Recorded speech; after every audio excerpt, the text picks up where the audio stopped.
It was a cold, foggy evening in London, and the Grand Royal Theatre was packed with an eager audience.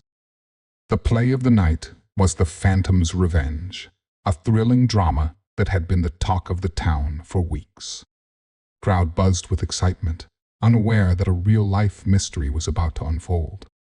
Detective Arthur Collins, a tall man with sharp eyes and a calm demeanor, sat in the back row. He wasn't there for the play.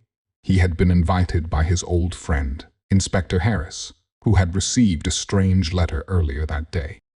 The letter warned of a terrible tragedy that would occur during the performance. Though the police had dismissed it as a prank, Harris had asked Collins to keep an eye on things, just in case.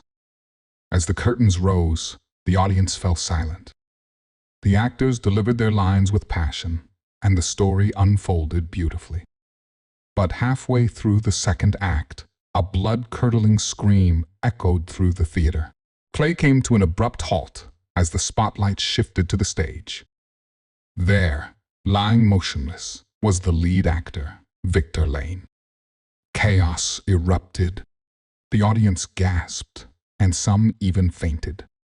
Detective Collins rushed to the stage, followed by Inspector Harris. Victor Lane was dead, a single knife wound to his chest. The murder weapon, a small dagger, lay nearby. It was one of the props used in the play. Collins examined the scene carefully. The dagger had been wiped clean, and there were no fingerprints. The backstage area was crowded with actors, crew members, and stagehands, all of whom were in a state of shock. Collins began his investigation by questioning the key players. First, there was Margaret Hayes, the leading lady. She had been on stage with Victor during the murder. "I didn't see anything," she said, tears streaming down her face. "We were in the middle of our scene when he suddenly collapsed." Next was Samuel Graves, the theater manager. He was a nervous man, constantly wiping sweat from his brow.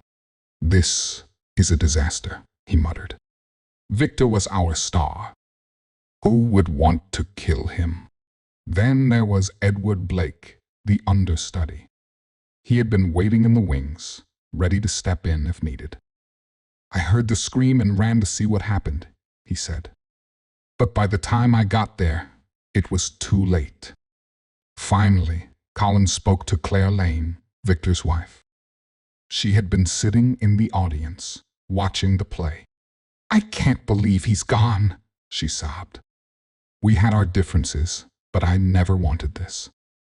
As Collins pieced together the information, he noticed something odd. The dagger used in the murder was supposed to be a fake prop, but it had been replaced with a real one.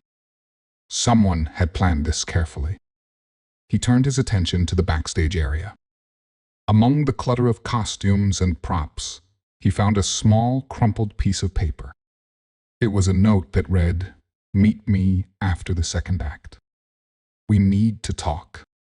V." Collins showed the note to Inspector Harris. "This could be the key," he said. "Someone lured Victor to his death." He questioned the cast and crew again, this time focusing on their relationships with Victor. It soon became clear that Victor had many enemies. He was known for his arrogance and had clashed with almost everyone at some point. Margaret admitted that Victor had been blackmailing her over a past scandal. Samuel revealed that Victor had threatened to leave the theater unless he was paid more. Edward confessed that he had been jealous of Victor's success. Even Clara admitted that their marriage had been rocky, and they had argued earlier that day. But Collins needed proof. He revisited the scene of the crime and noticed something he had missed before, a faint smudge of lipstick on the dagger's handle.